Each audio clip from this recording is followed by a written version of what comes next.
political and cultural trends. Hello, sir. Hello, Chris. Let's begin, if we could, with a discussion of your latest Trends Journal report. You're predicting the top trends of 2011, beginning with a potential for some civil unrest here, maybe even talk of revolution. Well, when we came out with our top list for 2011, it was pre-Tunisia. And what you're seeing going on in Tunisia with the revolution is going to be going on worldwide. And it's not as the media, again, Johnny-come-latelys on the story, are saying that it's confined to Arab nations. It's not. You saw in December, for example, or late November, students in the UK screaming, "Off with their heads," at the royal couple. And, one of my sayings is that when people lose everything and they have nothing left to lose, they lose it. And people are losing their homes, they're losing their jobs, they're losing their futures. And at the same time, the governments are taxing them more, cutting services, unemployment's rising, and they're forced to bail out the bigs. So this is the beginning of what we're going to start seeing happening in the debtor nations. When I say worldwide, particularly in those kind of countries such as Greece, you're already seeing the kind of violence and protests. In Ireland, in Spain, in Portugal, in Italy, you're seeing it already again. So this is just a prelude. And remember that when these trends develop, they don't all happen in one fell swoop. They grow. And so when you're looking at Tunisia, look at that as a model for how you're going to start seeing more and more civil unrest as people who have lost everything begin to lose it. You may have seen that recent number from the Wall Street Journal showing the state of Illinois facing a state GDP or state product relative to debt that put it in fourth place, just behind those European countries that you mentioned. Well, you'll see it in different areas start to happen. For example, the brilliant politicians from Illinois, what did they do? They raised the taxes some, 60%? And now the corporate tax rate in Chicago, in Illinois rather, ranks among the highest in the world. So what they're doing is destroying the economy. And the people that are doing it, by the way, I'm amazed. I hate to use that word amazed. I guess astonished is a better word, that thinking adults still believe politicians. They could watch whether it's a State of the Nation address under Bush or Obama, Clinton, you name it. I mean, how could they believe this Jersey Shore on the Potomac kind of behavior and actually believe politicians? So what I'm saying is you have the people that are ill-equipped to do the most, doing the most. Politicians are not bright people. All they knew how to do and know what to do is to glad hand and suck their way up to the top. And they're making these disastrous decisions based on a mentality that and a skill that they're not equipped to handle properly. So they're driving the nation into bankruptcy. Well, next it's Crack Up 2011. You're calling for currency wars, trade barriers, and the Greatest Depression, perhaps rivaling that of the 1930s. Yes, again, look what's going on in Europe. They're not going to get out of it by printing more digital money, not worth the paper it's not printed on. They've gone against every treaty that they've agreed in developing the European Monetary Union, whether it's Maastricht or Lisbon Treaty, by bailing out failing nations, bailing out bondholders, bailing out banks, hedge funds, private equity groups. So, and you're seeing the trade wars already, currency wars, with when we listen to the Brazilian Foreign Minister Manteiga saying that a currency war has begun, and it's really the first shot was fired by the Chinese with their refusal to let the yuan float higher. But the Americans, and with great hypocrisy, driving down the value of the dollar by printing more and more of these trillions of digital money. Again, not worth the paper it's not printed on. And let's remember that we found out one time only because of the Dodd-Frank bill that the Treasury, the Federal Reserve, has done $20 trillion with a T, $20 trillion worth of under-the-table deals by funneling money to hedge funds, banks, private corporations all over the world in order to keep this Ponzi scheme going. So what we're saying is that at some point they can't keep this game going any longer, and you're going to see the Great Depression set in. Well, you move on as unemployment soars, tempers flare, people lose it, and we're already starting to see signs of the employment situation still well above 9% now. The Federal Reserve Chairman Ben Bernanke mentioned that he expects unemployment to remain high, perhaps for many years to come, before we even come close to dropping back down to that more traditional 4 or 5% unemployment. This ties in with your crime waves. It certainly does. Right here in good old Kingston, New York, the key bank, literally within a stone's throw from the Trends Research Institute, they just had their third bank robbery in 2 years. And I'm hearing one horror story after another of break-ins, people getting assaulted, little minor traffic accidents going postal. And so people are losing it, and we're going to see more and more of that.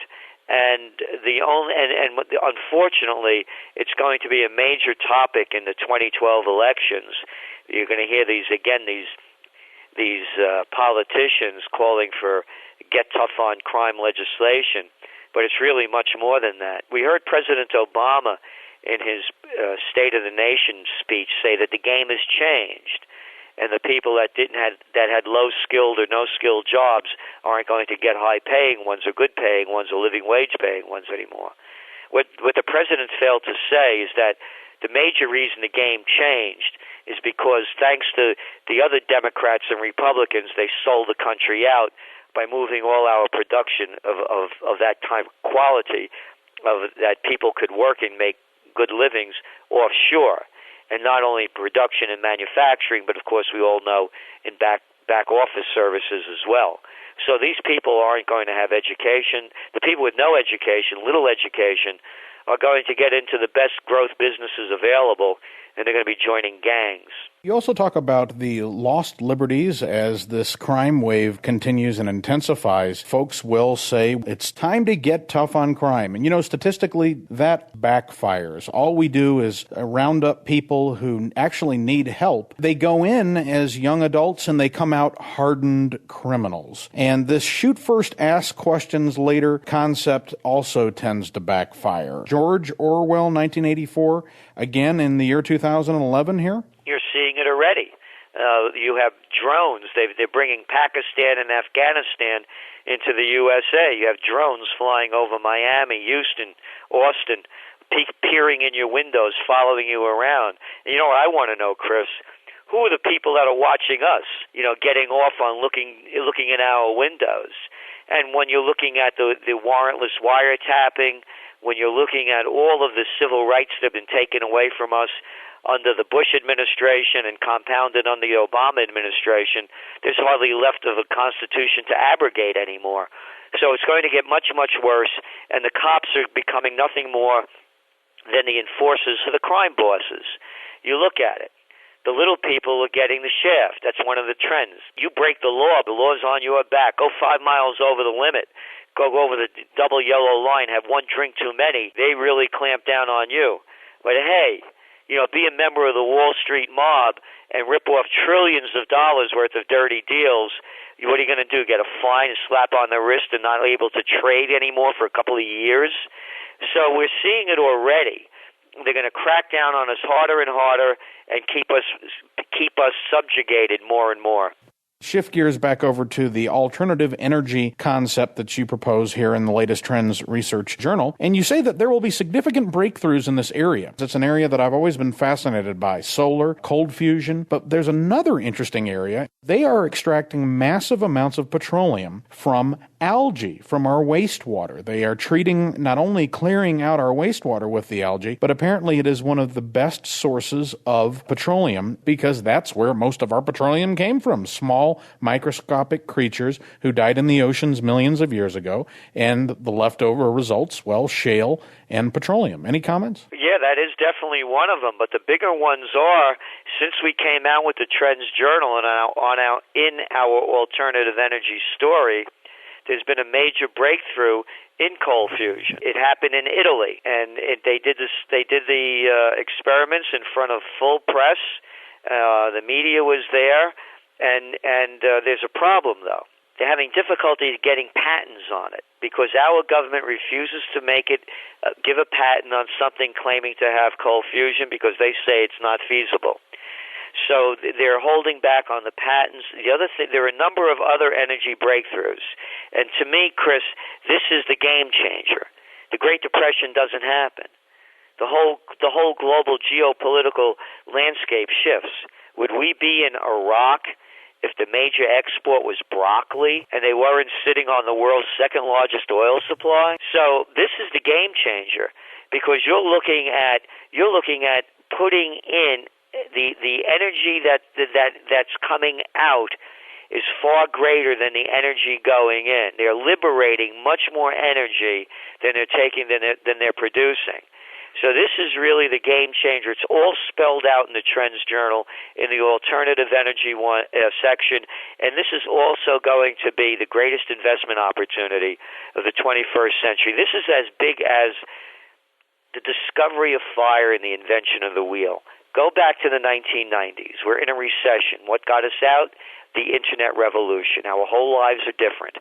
Those of us old enough to remember what it used to be like. This is the game changer.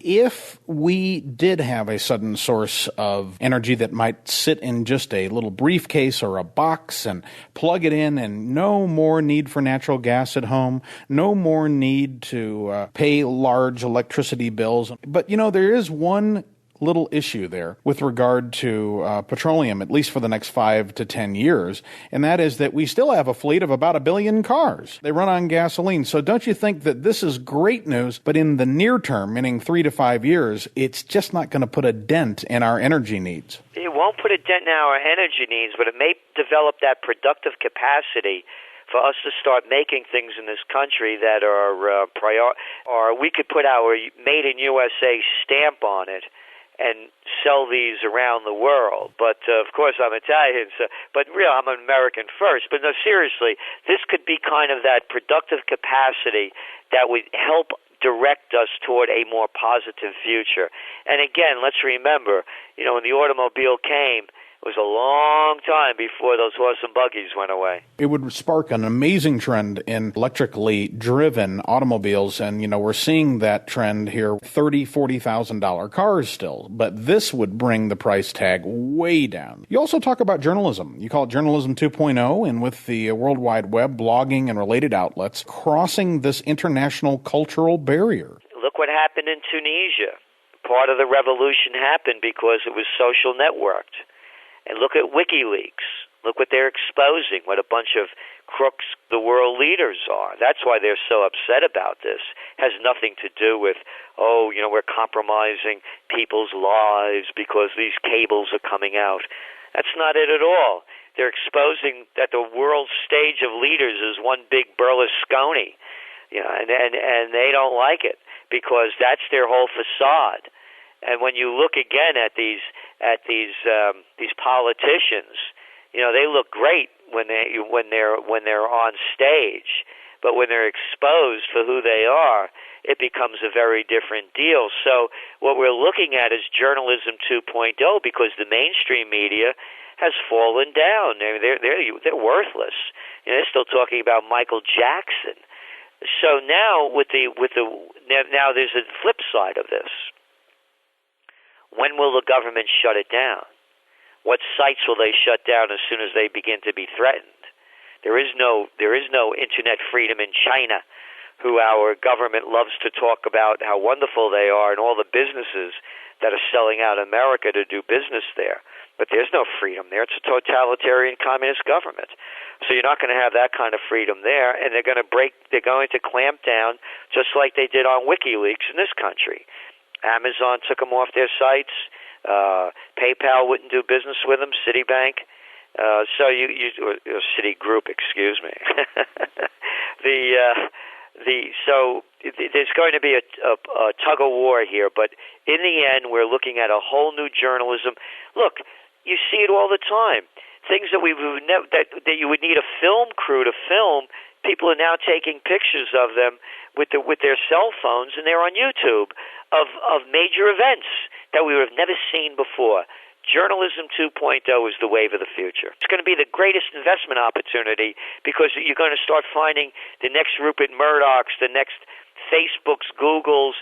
New news companies are going to develop an information and entertainment companies based on the Journalism 2.0 model.